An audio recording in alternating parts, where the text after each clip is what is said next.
The smell of stale coffee and desperation clung to the peeling vinyl of the booths in the Sunrise Spoon. It was a scent Alara knew better than her own. It was the perfume of failure. For 3 years since Liam's death, she had fought to keep their shared dream alive. But the diner was bleeding out, one empty seat at a time. Today, the wound was being salted by Marcus Thorne. He stood in the doorway, a silhouette of tailored ambition against the bleak morning light, his smile as thin and sharp as a shard of glass. "Alara, darling," he began, his voice a slick veneer over a core of condescension. He let the door swing shut, the little bell above it giving a pathetic, tinny jingle. The only other customers, a pair of elderly sisters who nursed the same 2 cups of tea for an hour every morning, hunched lower over the chipped formica table, pretending to be invisible. "We need to talk. This place, it's a relic, an eyesore. My offer is more than generous." His offer was an insult wrapped in pity. He wanted the land for a luxury condo development, a sterile glass box to replace her warm, worn-out haven of memories. He wanted to erase the last piece of Liam she had left. "The diner is not for sale, Marcus," she said, her voice quiet but firm. She kept her hands busy, wiping down the already spotless chrome of the coffee machine. Her knuckles were white. She refused to look at him, focusing instead on her own reflection in the metal. A tired woman with shadows under her eyes, her husband's old apron tied tight around her waist. Marcus laughed, a short, ugly bark. "Generosity has an expiration date. Look at this place. It's a ghost town. You're broke. Everyone in this town knows you're 1 bad month away from foreclosure." He took a step closer, his expensive cologne invading her space, a chemical assault on the familiar scent of bacon and brewing coffee. "Don't be proud. Pride doesn't pay the bills." The Miller sisters flinched at his raised voice. They quickly gathered their purses, leaving a few crumpled dollars on the table before scurrying out, their eyes fixed on the floor. Now they were truly alone. The silence they left behind was heavy, thick with Alara's humiliation. "Please leave," she whispered, her gaze still fixed on the machine. "I will," he said, his tone turning venomous. "But I'll be back. And when I am, the offer will be lower. Think about that while you're sitting in here all alone." Pretending this dump is a palace, he strode to the door, then paused, his hand on the handle. "You know, everyone feels sorry for the poor widow, but sympathy runs out. Soon, they'll just see you for what you are, a stubborn woman clinging to a failure." The bell jingled again as he left, a mocking little farewell. Alara stood frozen for a long moment, the dishcloth clutched in her hand. She watched his sleek black car pull away from the curb, leaving a void in the street that mirrored the one in her chest. The sun streamed through the front window, illuminating dust motes dancing in the air, each one a tiny spotlight on her solitude. She finally looked up, her reflection wavering in the glass. He was right. She was alone. The whole town had watched him chip away at her for months, and not a single person had ever stepped in. Their silence was its own kind of judgment, a quiet consensus that she was already defeated. The next week was a slow, deliberate strangulation. Marcus didn't just want her diner. He wanted to dismantle her spirit piece by piece. His campaign began not with bulldozers, but with whispers. He was a pillar of the community, a member of the town council, his family name etched into the cornerstone of the library. His words carried weight. He told people the diner had failed a health inspection, a lie that spread like grease fire. He hinted that Alara was unstable, emotionally fragile since her husband's passing, unfit to run a business. The narrative was simple and cruel.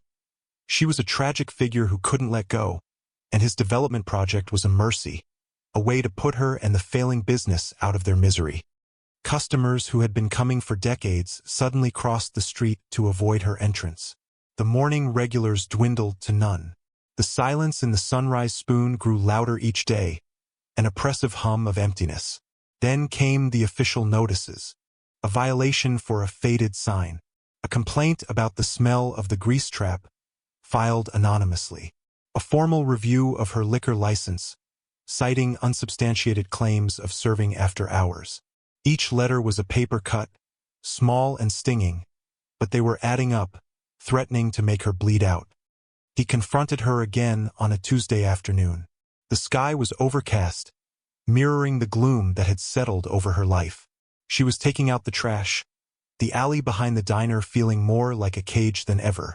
He was just there, leaning against the brick wall as if he'd been waiting. "Having a good day?" he asked, his voice dripping with false concern. "What do you want, Marcus?" she said, her body tense. She clutched the edge of the dumpster, the cold metal a small, solid anchor in a sea of uncertainty. "I want you to be reasonable," he said, pushing himself off the wall. He closed the distance between them in 2 long strides. "This is getting tiresome. I've made you a final offer. Sign the papers. Take the money and disappear. Go somewhere you can grieve in peace." "This is my home," she shot back, a spark of defiance flaring in her chest. "Liam and I built this place." At the mention of her husband's name, Marcus's face twisted into a sneer. "Liam is gone. He's not coming back. And this diner is a tombstone, Elara. A sad, greasy monument to a man who couldn't handle the real world." The words struck her like a physical blow. A raw, guttural sound escaped her throat, and she shoved him, a desperate, clumsy push. It was a mistake. His smile vanished, replaced by cold fury. He grabbed her wrists, his grip like iron, and slammed her back against the brick wall. The impact knocked the wind out of her, the rough texture of the bricks scraping her skin through her thin shirt. "Don't you ever touch me," he hissed, his face inches from hers. His breath was hot and sour. "You are nothing. You have nothing. Your husband left you, and this town has forgotten you. I am your only way out." Fear, cold and sharp, pierced through her anger. She could feel the terrifying strength in his hands, the complete lack of restraint in his eyes. He held her there for a long, suffocating moment before shoving her away. She stumbled, catching herself on the dumpster. He adjusted his suit jacket, smoothing out the imaginary wrinkles, his composure instantly restored. He looked down at her, a crumpled figure in a dirty alley, and saw only a problem that needed to be erased. He turned and walked away without another word, leaving her alone with the stench of garbage and the throbbing pain in her wrists. The quiet strength Elara projected was a carefully constructed fortress, built brick by brick from the rubble of her life. Its foundation was a promise made to a ghost. Liam, her Liam. He had come back from his last tour a different man, his easy laugh replaced by a haunted silence, his bright eyes dulled by things he could never unsee. He had been a warrior, a leader, a man who could command a room with a look, but the war had followed him home, an invisible enemy that laid siege to his mind. The diner had been their plan for a new beginning, a place of warmth and community, a way to anchor him to the world again. They had poured their savings, their sweat, and their dreams into its 4 walls.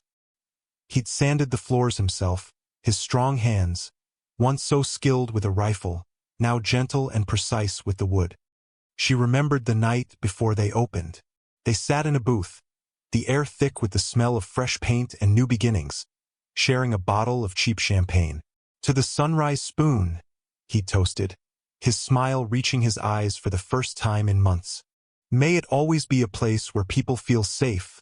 A few years later, the invisible enemy won its final battle. He took his own life in the small apartment above the diner, leaving behind a note that spoke of a pain she could never have understood. The note ended with a single, desperate plea. "Don't let them forget me, Elara. Keep the sun rising." So she did. Every morning at 4 a.m., she would come downstairs, the silence of the empty diner a heavy shroud. She'd switch on the lights, one by one, chasing away the shadows. It was a ritual, a prayer. She would make the first pot of coffee, the aroma a small act of defiance against the lingering scent of grief. She fought for the diner not for the money, but for the memory. It was the last tangible piece of him. His fingerprints were on the custom-built counter. His lopsided attempts at painting were on the sign out front. Every chipped plate and worn-out stool was a part of their story. Giving it up would be like letting him die all over again. Her resilience was forged in this private crucible of loss. When Marcus sneered, she heard Liam's laughter. When the town turned its back, she felt Liam's hand on her shoulder. She often visited his grave at the small cemetery on the edge of town, a simple stone marker under a large oak tree. She would sit on the grass and talk to him, her voice a low murmur. She told him about the dwindling customers, about Marcus's cruelty, about the crushing weight of it all. "I'm so tired, Liam," she'd whisper, tracing the letters of his name carved into the granite. "But I'm not giving up. Promise. I will keep the sun rising." It was this promise that straightened her spine when it wanted to bow, that hardened her jaw when it wanted to tremble. It was a quiet, unbreakable vow that Marcus, with all his money and influence, could never comprehend. He saw a failing business. She was defending a sacred trust. He saw a stubborn widow. She was a soldier standing her post. The pressure intensified, becoming a physical presence in the diner. The air grew thick with it, making it hard to breathe. The fluorescent lights seemed to hum with a new, menacing frequency. Marcus no longer needed to come inside. His victory seemed so assured that he contented himself with psychological warfare. He began parking his gleaming black sedan directly across the street every morning. He would just sit there for an hour, sipping coffee from a disposable cup, his gaze fixed on her front window. He never waved, never gestured. He just watched, a silent, predatory sentinel, reminding her that he was there, waiting for her to break. His presence poisoned the street. Neighbors who used to offer a friendly wave now hurried past, their eyes averted. The mailman, who once shared a joke with her every day, now just shoved the letters through the mail slot and rushed away. She was an outcast, a pariah. The community, swayed by Marcus's campaign of lies and their own discomfort with her grief, had quietly excommunicated her. They believed she was bringing down the neighborhood, a stubborn woman whose sentimentality was costing them a chance at progress. Their silence was a verdict. It screamed that she was wrong, that her fight was foolish, that her memories were worthless against the tide of the future. One afternoon, Mrs. Gable from the bakery next door, a woman who had held Alara's hand at Liam's funeral, came in. For a moment, a flicker of hope ignited in Alara's chest. But the woman's eyes were filled with pity and unease. "Alara, dear," she began, twisting the strap of her purse. "Perhaps Mr. Thorne is right. It might be for the best." A fresh start, the words, meant to be kind, were the cruelest blow yet. It was an affirmation that she stood utterly alone. Even those who should have been her allies had surrendered on her behalf. That night, after closing, Alara sat in the dark, the day's meager earnings, a handful of coins and a few crumpled bills, spread across the table. It wasn't enough to cover the electricity bill, let alone the stack of invoices threatening to topple over on the counter. Despair, a cold and creeping tide, began to lap at the edges of her resolve. She buried her face in her hands, the fortress of her strength finally beginning to crumble. The silence of the diner pressed in, filled with the ghosts of laughter and conversation that no longer echoed within its walls. She thought of giving up, of signing the papers, of letting Marcus have his soulless victory. It would be so easy to let go, to let the darkness win. But then, through the window, she saw the reflection of the diner's sign, Liam's lopsided painting of a rising sun. "Keep the sun rising," his voice echoed in her memory. She took a deep, shuddering breath, her fingers curling into a fist on the table. She pushed herself up, walked to the sink, and splashed cold water on her face. The fight wasn't over. She would face the dawn, just as she always had. It was on a Thursday, the slowest day of a slow week, that the rumble started. It began as a distant tremor, a low thrum that vibrated through the floorboards. Alara looked up from the novel she was reading to pass the time.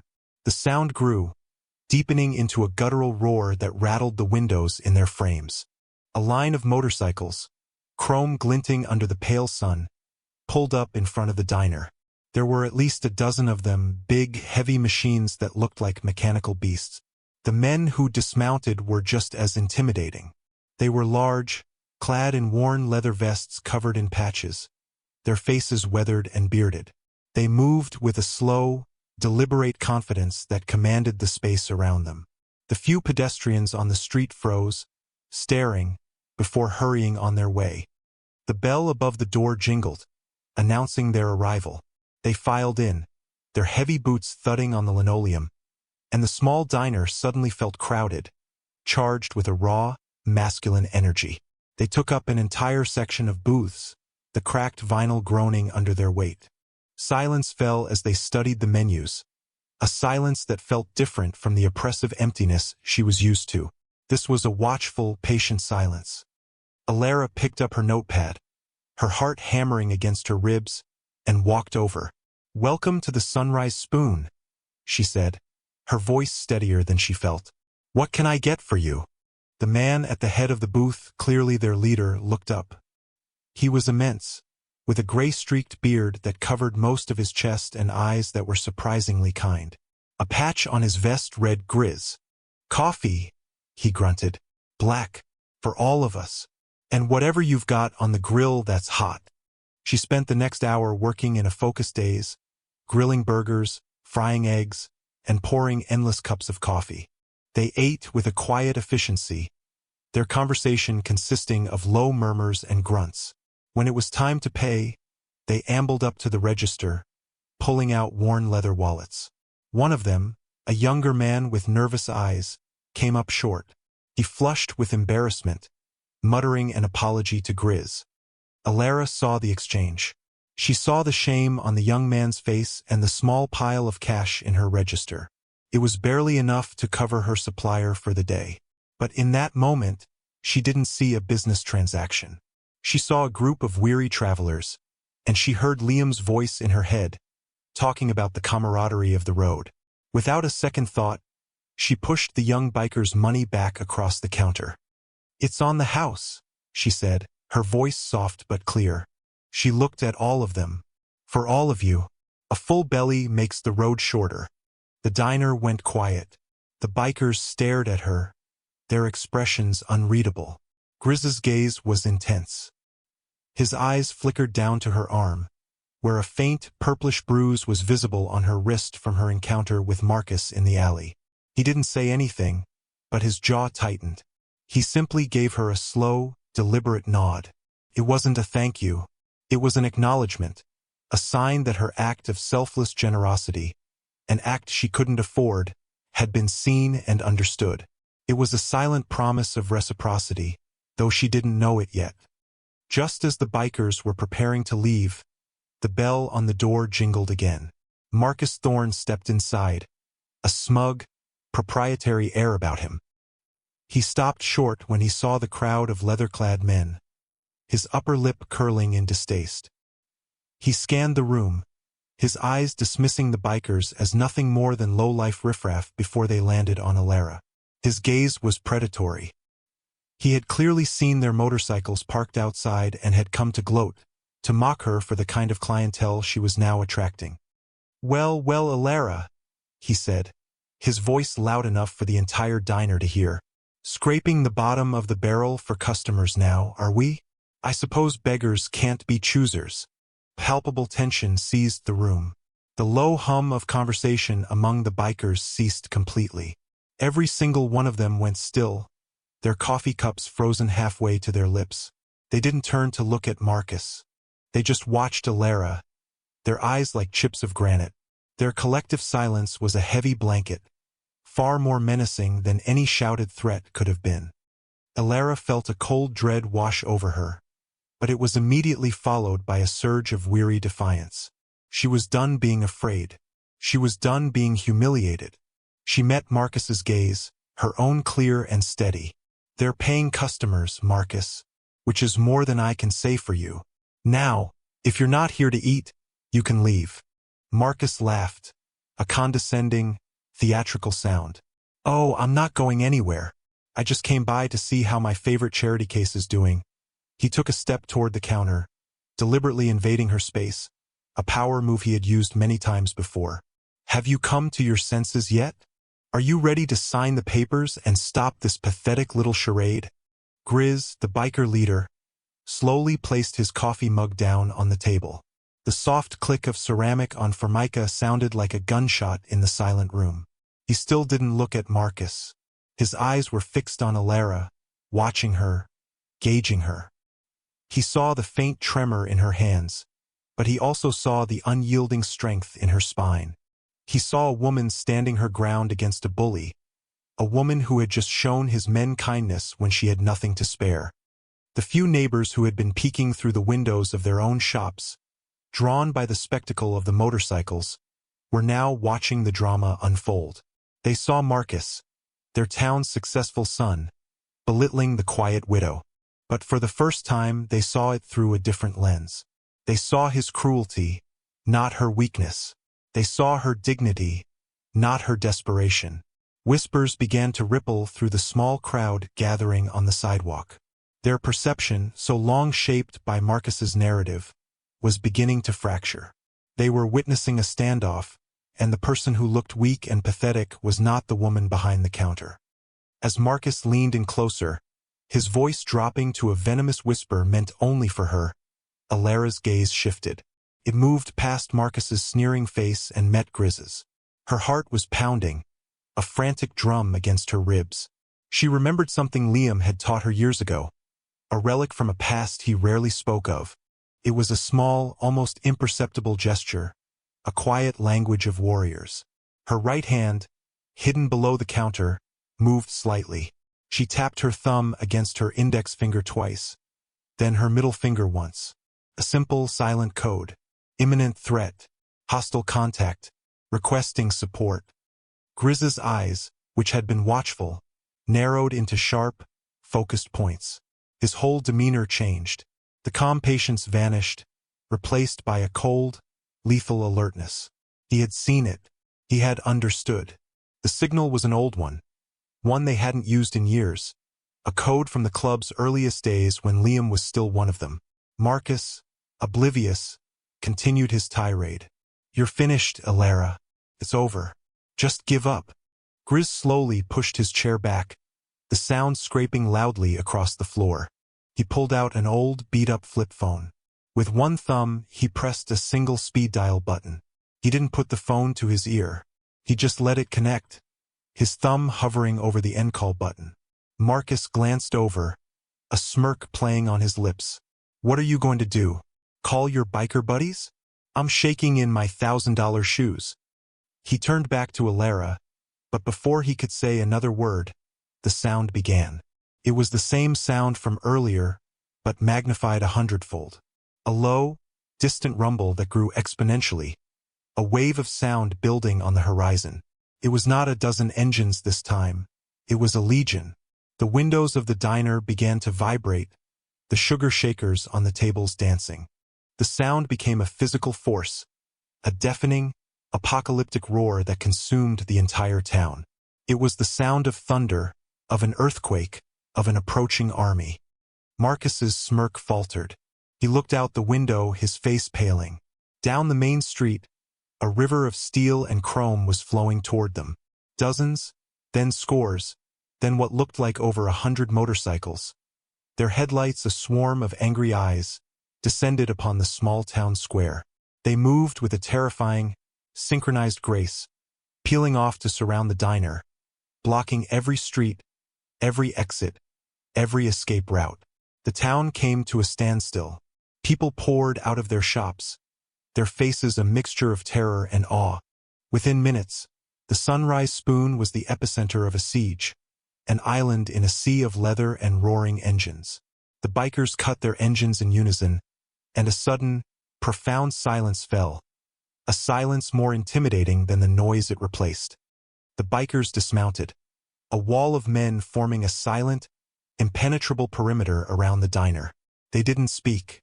They didn't move. They just stood, their arms crossed over their chests, their collective gaze fixed on the man trapped inside. Marcus was frozen, his face ashen. The arrogance and power had drained out of him, replaced by a primal, naked fear. He was no longer the town prince. He was prey. Grizz rose to his full, towering height and walked toward the center of the room. He didn't look at Marcus. He looked at Alara, and his gruff voice was surprisingly gentle. Liam was my brother. The words hung in the air, simple and profound. He then turned, his gaze finally falling upon Marcus with the weight of an executioner's judgment. He was more than my brother. He was the founder of this chapter. He was the man who pulled me out of a burning Humvee in Fallujah and carried me 2 miles to safety. He pointed a thick finger at a faded photograph on the wall, one Marcus had never bothered to notice. It showed a group of young men in army fatigues, grinning at the camera. In the center was a younger Liam, his arms slung around a younger, less bearded Grizz. He was a hero, Grizz continued, his voice resonating with a raw, emotional power that captivated everyone listening, both inside the diner and on the street outside. And when he came home broken, the way too many of us do, it was Alara who held him together. It was Alara who created this place as a sanctuary for him, for us. He took a step closer to Marcus, who flinched as if struck. We know who you are, Mr. Thorne. We know about the lies, the threats, the complaints. We know you tried to break her. Grizz's gaze swept over the townspeople gathered outside, their faces pale and ashamed. And you all just watched. You let it happen. He turned his attention back to Alara, his voice softening again. Liam told us about the signal. He said if she ever used it, it meant the wolves were at the door. It meant his family was in danger. His eyes bored into Marcus. And we always protect our family. The truth settled over the town square like a shroud. Alara wasn't just a grieving widow. She was the keeper of a hero's legacy. The diner wasn't a failing business. It was a monument to love and sacrifice. And the bikers weren't thugs. They were guardians, fulfilling a sacred oath. The silence of the crowd was no longer one of judgment, but of deep, collective shame. The power dynamic had been irrevocably shattered. Marcus Thorne, who had commanded the town with his wealth and influence, was now just a small, terrified man surrounded by a silent army. His tailored suit looked like a costume, his expensive shoes suddenly inadequate for the ground he stood on.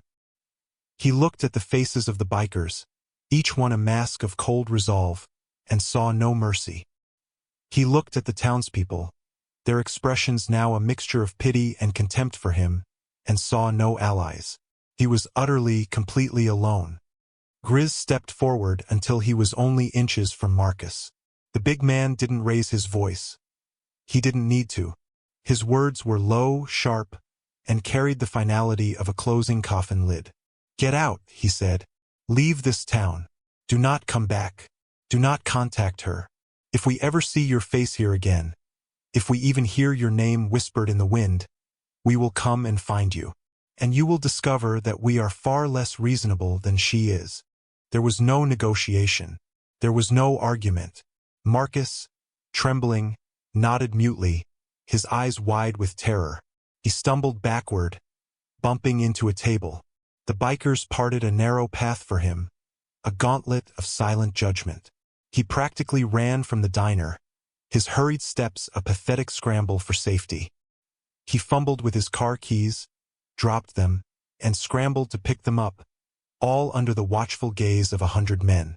He peeled away from the curb, his tires screeching, a sound of panicked retreat that echoed through the quiet street. The bikers didn't cheer. They didn't celebrate. Their victory was a somber, solemn affair. As the sound of Marcus's car faded into the distance, they all turned, as one, to face Alara. She stood behind the counter, tears streaming silently down her face, not of fear or sadness, but of overwhelming, cathartic relief. Grizz walked back to her. With a reverence that seemed at odds with his rough exterior, he began to unbuckle his own leather vest.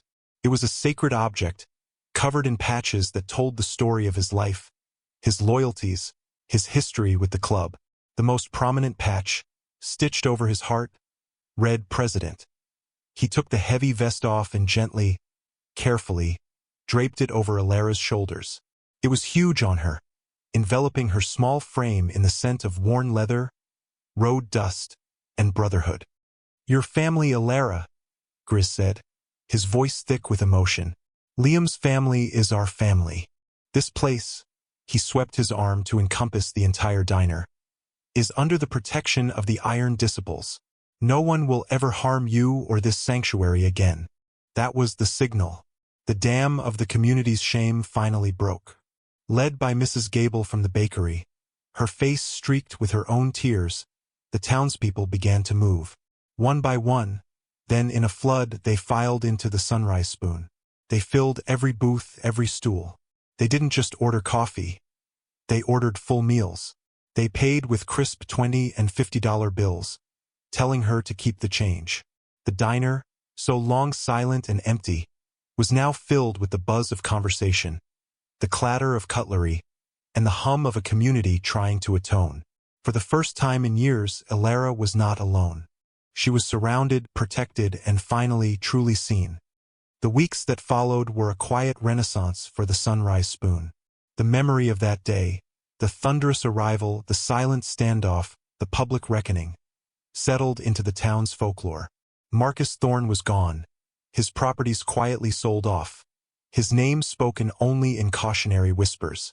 The diner, once a symbol of decline, became the town's heart. The shame of the community transformed into a fierce, protective loyalty. People who had once crossed the street to avoid her now made a point of stopping in daily, not just for the coffee, which had somehow started tasting richer, but for a moment of connection. The bikers kept their promise. There wasn't always a crowd of them, but there was never a day when at least 2 or 3 motorcycles weren't parked out front. They became a permanent fixture, their gleaming chrome and dark leather a quiet, constant reminder that the diner was protected ground. They never asked for free meals again, always paying their way and leaving generous tips. They became her regulars, their gruff conversations a comforting backdrop to the diner's daily rhythm. They would help her with repairs, a leaky faucet fixed by a biker named Wrench, a flickering light bulb replaced by a giant of a man called Tiny. They were her family, a band of unlikely brothers bound to her by the memory of a fallen hero. Alara hung a new picture on the wall, right next to the one of Liam's army unit. It was a photo Grizz had given her, taken 15 years ago. It showed a much younger Liam, grinning broadly, sitting on his motorcycle. He was wearing the same president's vest that now hung in a place of honor behind the counter, a sacred relic she refused to give back. The 2 photos together told his whole story. The soldier and the brother, the warrior and the free spirit. The diner thrived. Alara was able to hire a young waitress to help with the lunch rush, and she even started thinking about expanding the menu. The shadows under her eyes receded, replaced by a calm, steady light. She still visited Liam's grave every Sunday, but her conversations with him had changed. They were no longer filled with despair and struggle. She told him about the bikers, about the full tables, about the laughter that now filled their diner. "They remember you, Liam," she whispered one afternoon, a gentle breeze rustling the leaves of the oak tree above. "The sun is rising, just like you asked." One evening, as closing time approached, she stood wiping down the polished counter. The last of the bikers were getting ready to leave, their playful banter filling the warm air. Grizz caught her eye from his usual booth and gave her a respectful nod. She smiled back, a genuine, easy smile that reached her eyes. She looked at Liam's pictures on the wall, then out the large front window. The setting sun cast a golden glow over the street, glinting off the chrome of the motorcycles parked in a neat, protective row. A low rumble started as the first of the bikes fired up, a sound that no longer held any menace. It was not the sound of a threat. It was the sound of a promise. It was the sound of loyalty. It was the sound of family coming home.